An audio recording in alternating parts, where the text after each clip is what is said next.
In the heart of the capital stands the Zenith Spire, a billion-dollar smart building that runs on perfect code. But when a freak lightning strike fried the central AI and locked the emergency fire shutters, 100 workers were trapped in a rising inferno. No human could fit through the scorched vents, and no drone could survive the electrical interference. This is the story of Volt, a one-eyed stray cat who lived in the server racks, and the day he became the city's only hope. The guardian of the high voltage. Chapter 1: The Resident of the Racks. The Zenith Spire was a vertical marvel, a needle of glass and steel that pierced the clouds. Inside, it was a world of absolute digital control, where the air temperature was adjusted by algorithms and the lighting mimicked the natural cycle of a sun the workers rarely saw. At the center of this hive was the 80th floor server room, the building's brain. It was a vast, humming forest of black metal racks, blinking with 1,000 blue and green lead eyes. In the midst of this sterile, high-tech sanctuary lived Volt. He was a scrappy grey tabby, his fur the color of storm clouds and industrial slate. He was a survivor of the streets below, having lost his left eye in a territorial dispute with a stray dog years ago. That injury had left him with a permanent, rugged squint, giving him the appearance of a grizzled soldier who had seen too much. To the algorithms of the building, he was a ghost; to the people, he was a legend. Volt had found his way into the spire during its construction, slipping through a cable conduit and never looking back. He had swapped the dangerous, rain-slicked alleys for the climate-controlled silence of the server room. He lived in the hot aisles, the narrow gaps behind the server racks where the exhaust fans blew a constant stream of warm air. It was a comfortable, if lonely, existence, sustained by treats from the night shift technicians who admired his quiet dignity. The techs treated Volt like an unofficial mascot. They knew he was the only thing in the building that wasn't connected to the network. In a world where every movement was tracked and every data point analyzed, Volt was an anomaly, a living, breathing glitch. He spent his days watching the blinking lights, his single amber eye reflecting the data streams that powered the city below. He was the silent tenant of a billion-dollar machine. But Volt wasn't just a passive observer. He had learned the physical layout of the building better than any architect. He knew which vents led to the executive suites and which pipes carried the cooling fluid. He understood the rhythm of the machinery, the way the hum deepened during a stock market surge or the way the cooling fans roared during a heat wave. He was a creature of the hardware, a biological inhabitant of a digital world. As the storm of the century gathered on the horizon, Volt felt the shift in the atmosphere. The static in the air made his fur stand on end, and the low-frequency rumble of distant thunder vibrated through his pores. While the humans in the offices above were distracted by their meetings and their monitors, Volt retreated to the deepest part of the server racks. He knew that the mountain of glass they lived in was about to be tested by the raw power of the sky. Chapter 2: The Sudden Surge. At 2:14 p.m., the sky over the capital turned a bruised, electric purple. A massive bolt of lightning, carrying more than 1 billion volts, struck the Zenith Spire. The building's lightning rods, designed for standard storms, were overwhelmed by the sheer intensity of the discharge. A surge of raw energy bypassed the primary surge protectors and traveled down the main power bus, hitting the central AI core with the force of a digital tidal wave. The AI, a system designed to protect the building at all costs, suffered an instantaneous logic failure. It interpreted the sudden surge and the resulting fried circuits as a physical breach, a terrorist attack. In a heartbeat, the defensive lockdown protocol was engaged. Heavy, armored steel shutters slammed down over every window and door in the building. The elevators froze in their shafts, and the emergency fire doors locked into place, turning the office floors into pressurized cages. Moments later, a secondary surge caused a massive electrical fire in the basement's power transformers. Thick, acrid smoke began to billow upward, traveling through the elevator shafts and the central ventilation system. On the 80th floor, the main server room filled with the smell of ozone and burning plastic. The trapped employees, led by Chief Engineer Sarah, gathered at the glass walls of the server room, watching as the black smoke began to seep under the locked doors. Sarah tried to access the override terminal, but her screen was a chaotic mess of red error codes. The AI had locked everyone out, including its creators. The emergency lighting flickered, casting long, distorted shadows against the black server racks. The temperature began to rise as the fire below grew, and the oxygen levels started to drop.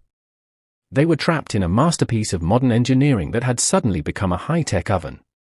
From the shadows of the hot aisle, Volt watched the humans. He saw their panic, heard their frantic shouting, and smelled the growing danger. He didn't understand the AI or the lockdown, but he understood the smell of smoke. He saw Sarah collapse to her knees, clutching a manual override key that was useless as long as the electronic shutters were powered. The building was dying, and it was taking everyone inside with it. He reached the final turn in the duct. The blue light was brighter now, marking the entrance to the switch chamber. But between him and the goal was the primary cooling turbine, a massive, four-bladed fan that occupied the entire width of the duct. There was no gap to crawl through. He would have to wait for the momentary pause in the turbine's rotation that happened every 30 seconds during its self-cleaning cycle. Chapter 5: The Final Reset. Volt crouched in the dark, his body shivering from the cold and the adrenaline. He watched the massive blades of the turbine, a blur of grey steel that could end his life in a microsecond. He waited, his single amber eye focused with predatory intensity. Then, it happened. The turbine slowed, the roar fading into a low hum as the blades drifted to a momentary halt. This was his window, the only 3 seconds he would get. He lunged forward, his three-legged gallop carrying him through the gap in the blades just as the motor groaned back to life. He felt the wind of the starting blades brush against his fur as he tumbled into the switch chamber. The room was small, filled with glowing capacitors and thick bundles of cable. In the center was the dead man switch, a glowing blue sensor plate and a heavy red manual reset button. Volt approached the sensor. He leaned his collar against the plate, hearing the soft beep as the ID badge was read. But the lockdown didn't lift. The AI, in its corrupted state, required a physical confirmation. The red reset button was located behind a high-voltage capacitor bank that was currently leaking current. The air around the button was ionized, glowing with a faint, lethal violet light. Volt didn't hesitate. He knew the people in the server room were running out of time. He leaped toward the button, his front paws outstretched. As he touched the metal, a massive surge of electricity arced through his frame. His body convulsed, his vision went white, and a silent scream filled his mind. He used the momentum of the shock to shove his head forward, slamming the red button down with the last of his strength.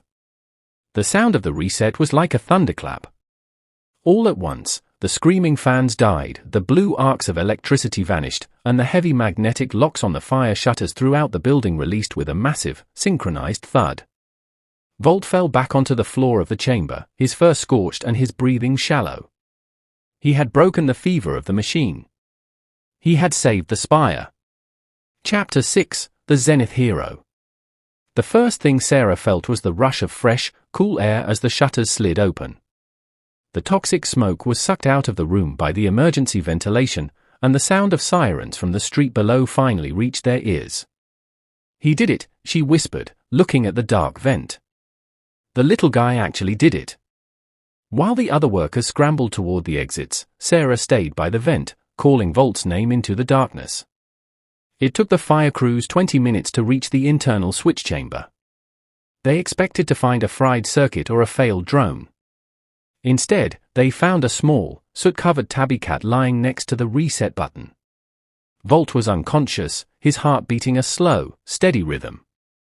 The lead firefighter carried him out in a velvet gear bag, treating him with more care than any VIP he had ever rescued. The news of the Cat of Zenith Spire went global overnight. The billion-dollar tech company that owned the building didn't hide the story, they embraced it. They realized that their perfect AI had failed, but their glitch had saved them. Volt was given the best medical care money could buy, including a specialized oxygen chamber and a team of the world's top veterinarians. He recovered, though he gained a few more scars to go with his one eye. Volt doesn't live in the server racks anymore. He has been given the title of Permanent Safety Director of the Zenith Spire. He has a custom-made bed in the CEO's top-floor office, with a view of the entire city he saved. He is fed the finest sashimi and has a golden collar with a miniature version of the ID badge that saved 100 lives. He is the most famous resident of the capital, a living reminder that heart beats harder than any processor. Every year on the anniversary of the storm, the Zenith Spire dims its lights for 1 minute in a gesture of digital respect. It is a silent salute to the cat who proved that when the world of glass and silicon fails, we still need the old-fashioned courage of the natural world. Volt usually spends that minute sleeping in the sun on the CEO's desk, his single amber eye closed, finally at peace in the machine he calls home. Volt was a one-eyed stray in a world of billion-dollar technology, yet he was the only one with the heart to save it. He proved that true bravery isn't about how much you have, but how much you're willing to give. If Volt's courage gave you chills, hit that like button right now. Subscribe to Paws That Saved Lives for more cinematic stories of animal legends. Comment Volt below if you believe our pets are the real heroes of our homes.